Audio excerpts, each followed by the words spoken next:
All right, let's reach in and talk a little bit about creative collaboration amongst teams. This is something that's a great tool to be able to, especially if you are complacent, if you are trying to move your company forward, if you're trying to tackle a new task. There's This is a powerful tool to help you. Just assembling a new team, a team of new individuals, putting a lead in there with them to help manage, and then just to try to enhance our creative collaboration is the whole goal. So some of the things and the obstacles that we deal with when you are working with teams in this manner is just some people don't want change. They don't want to change how we're doing things now because they've gotten used to it. It may not necessarily benefit them. They just don't want to deal with change. They would rather suck it up than they would try a new way that is favorable to everyone, including them. Taking the ideas, balancing creativity and productivity, taking the ideas and actually executing on those, making a plan after that, not just brainstorming upon brainstorming. Is some of these ideas actually pen on paper has to turn into actionable items at some point in time, or this is a useless exercise. It's useless to have these team together. And then, whatever the problem may be that we're looking at solving, is just everybody's going to have an opinion, and finding a team that is going to agree and they can come up with a solution at the end is it means those individuals are going to have to come from close proximity of one another. It would be hard to bring in folks from all different areas. Maybe the leads could handle that. Sometimes if you're not careful, is everyone's going to get stuck in the weeds. So you're going to need a good lead on this. DISC is a great tool.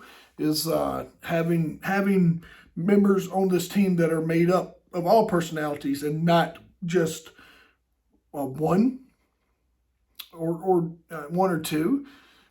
Or too many of one personality. That could cause us to be stuck in the weeds as well. So like we talk about eagles and parrots, doves and owls inside of the DISC program that I run. So,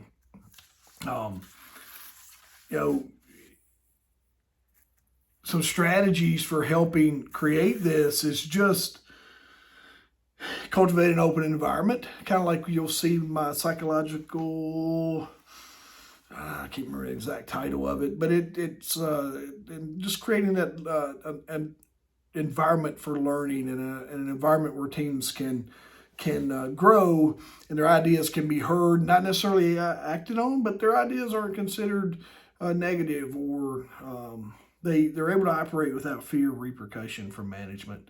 It's the psychological safety. If you look back at the video I did on psychological safety, and the blog post that we put up on that, it leads to us having,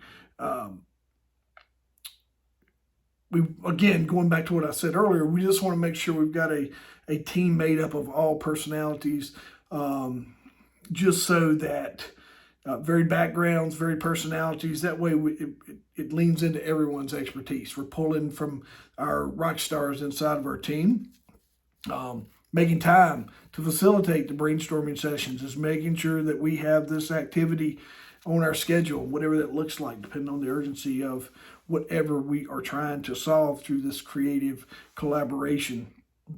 Again, going back to my psychological safety, just this encourages everyone to think outside the box, encourages risk taking. So some of our best ideas have come to where we are taking a big risk, but the team is behind it. So we're all willing to wear the failure. But a lot of times when you put this entire team of rock stars behind it, failure is not an option. We just got to execute it properly, and the outcome's going to be alongside of what we expected. So, and then lastly is making sure that you equip your team with the resources they need to be successful when you are